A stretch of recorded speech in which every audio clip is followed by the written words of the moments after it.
milliseconds, hundredth of a second, he pushed himself just beyond his competitor. But you know about Michael Phelps? What allowed him to be able to push beyond that moment is his rituals. Go study the guy. Most people who swim have these unbelievable workouts. He does 2 and 3 of those workout sessions a day. All the other swimmers in the beginning thought he was insane. You're gonna overtrain, you can't do that, it's not physically possible. But he had a standard and the rituals to back it up. So here's my final message to you, because I've gotten carried away. I thought I was gonna send you like a 5-minute message, but as you can see, there's no script here. It's just me going a little crazy with you, but I wanna really see you get what you want this year. Don't let this year be like last. And if last year was great, still don't let it be that way. Raise the standard. If your life is perfect and extraordinary, you darn well know you're not gonna be happy unless you keep making it better. That's what makes us feel alive. It's not what we get that make us happy. It's who we become and what we're able to give because we become more. That sense of contribution is what creates the deepest meaning. So here's my assignment for you if you want one. If you want to go from conversation to some action, here's a simple thing to do. What's an area of your life right now that you really want to improve? What's an area that's important to improve? If your body's great, how about your career? If career's great, how about your relationships? Intimate one especially, or your kids, or your relationship with your creator, your spiritual side of your life.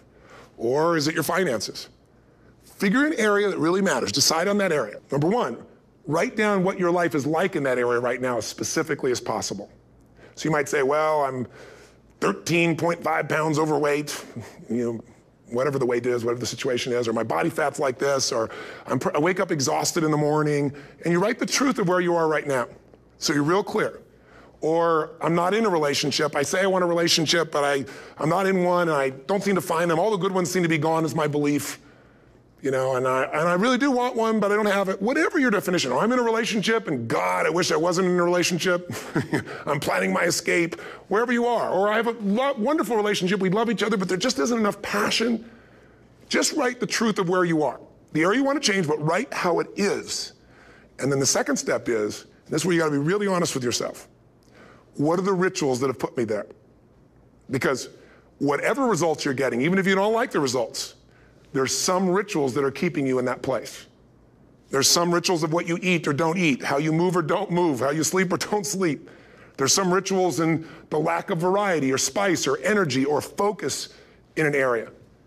There's something you're doing, and it's usually not one thing, it's a bunch of little things that you kind of do consistently whenever you think about getting in a relationship, whenever you think about working out, whenever you think about money. You get yourself in a state of overwhelm. You start thinking about all the things you can't control. Just write down all the rituals you have, and then here's the third step. What do you want? What's your vision? And be really specific. I want to be my fighting weight. I want to be the strongest I've ever felt. I'm going to turn whatever it is, be specific. And then, last step number 4, what are the rituals that'll get you there? What would you need to do differently each morning if you're going to be that kind of energy, that kind of strength? How often would you work out? What days would you work out? What time? A ritual is something you do consistently, usually at a specific time, so it becomes automatic. Let me tell you something.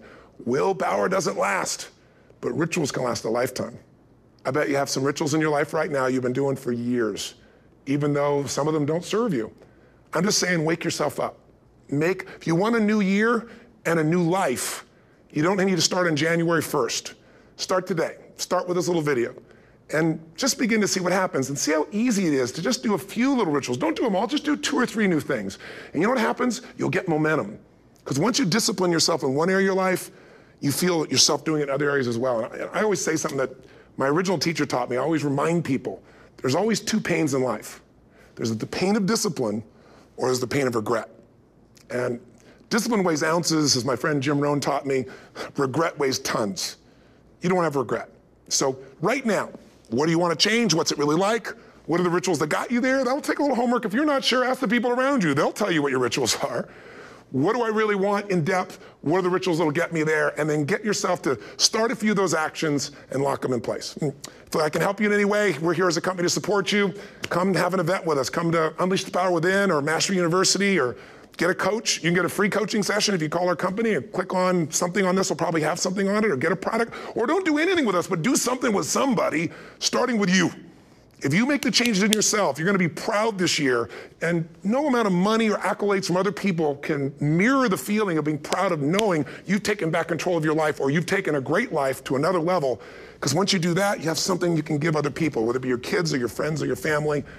And ultimately, that's what life's about. So thanks for listening. I don't know how long I went here, but I hope this has been helpful for you. I just thought it's a new year, and I want people to be able to truly create a new life. And until I see you again, hopefully soon, or gets a chance to meet you, live strong and live with passion. And of course, God bless to you. Happy New Year.